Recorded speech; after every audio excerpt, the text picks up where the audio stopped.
صراط مستقیم کی مزید وضاحت بھی کر دی گئی کہ وہ کیسا راستہ ہے. صراط الذین انعمت علیہم، وہ صرف کوئی ایبسٹریکٹ یا خیالی سا تصور نہیں، بلکہ یہ وہ راستہ ہے جس پر کچھ لوگوں نے چل کر دکھایا ہے اور وہ کامیابی کی منزل کو پہنچے ہیں. تو یا رب ہمیں بھی ان کے پیچھے چلنے والا بنا دے. وہ کون لوگ جن پر تیرا انعام ہوا.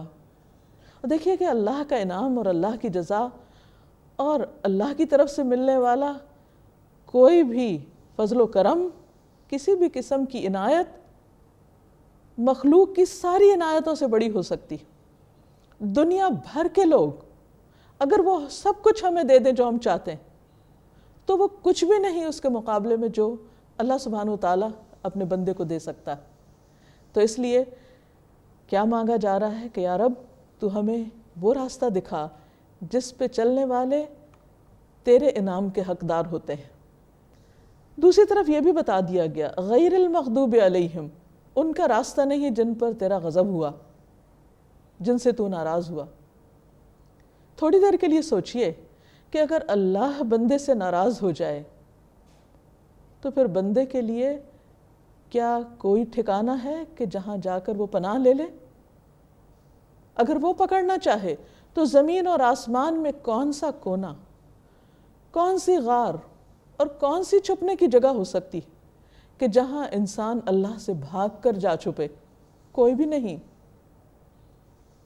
لا ملجا ولا منجا منک الا الیک، کہیں اور انسان جا ہی نہیں سکتا.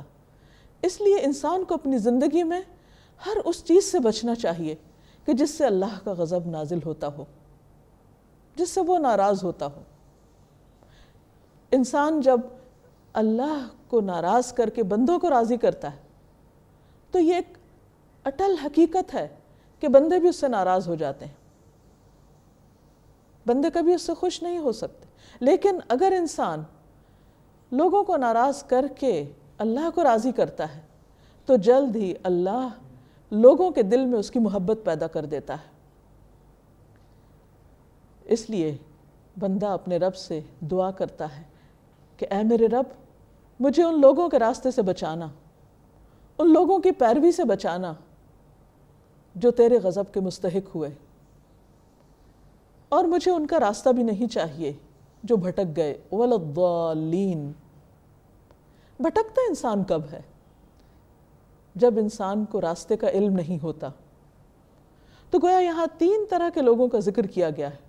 ایک وہ جن پر اللہ کا انعام ہوا، یہ وہ لوگ ہیں جن کو رہنمائی ملی اور وہ اس راستے پر چلے جس پر چلنا چاہیے تھا ان کو، یعنی علم اور عمل دونوں ہی ان کے پاس تھا. دوسرے وہ لوگ جن کو اللہ نے رہنمائی تو دی لیکن انہیں اس سے کوئی فائدہ نہیں اٹھایا، لہٰذا ان پر اللہ کا غضب ہوا.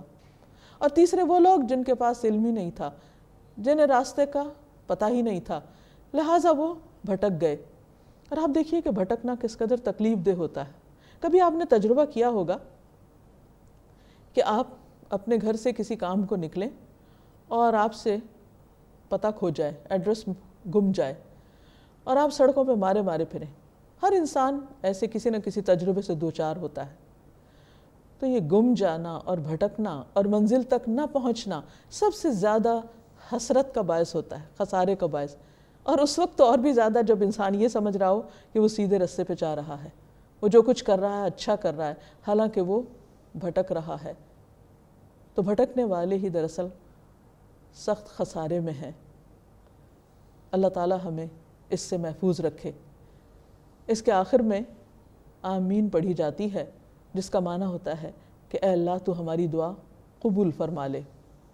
تو بہرحال سورۃ الفاتحہ قرآن مجید کی ایک عظیم سورت جسے ہم ہر نماز کی ہر رکعت میں پڑھتے ہیں، دن میں سب سے زیادہ اس کی تکرار کرتے ہیں، لیکن عموماً سوچے سمجھے بغیر. اگر ہم سمجھ کر شعوری طور پر اس کو پڑھنا شروع کر دیں تو لازماً اللہ کی محبت اپنے دل میں محسوس کریں. اللہ تعالیٰ سے دعا ہے کہ وہ ہمیں قرآن مجید کا صحیح مطلب سمجھا دے اور اس پر عمل کرنے کی توفیق بھی عطا فرمائے، اپنے شکر کی توفیق دے، اپنی عبادت کی توفیق دے، اپنی معرفت دے، اپنی پہچان دے، اچھی صحبت دے، انعام یافتہ لوگوں میں شامل کرے، ان لوگوں سے دور رکھے جن پر اس کا غضب ہوا یا وہ بھٹک گئے۔ وآخر دعوانا ان الحمد للہ رب العالمین۔ السلام علیکم ورحمۃ اللہ وبرکاتہ۔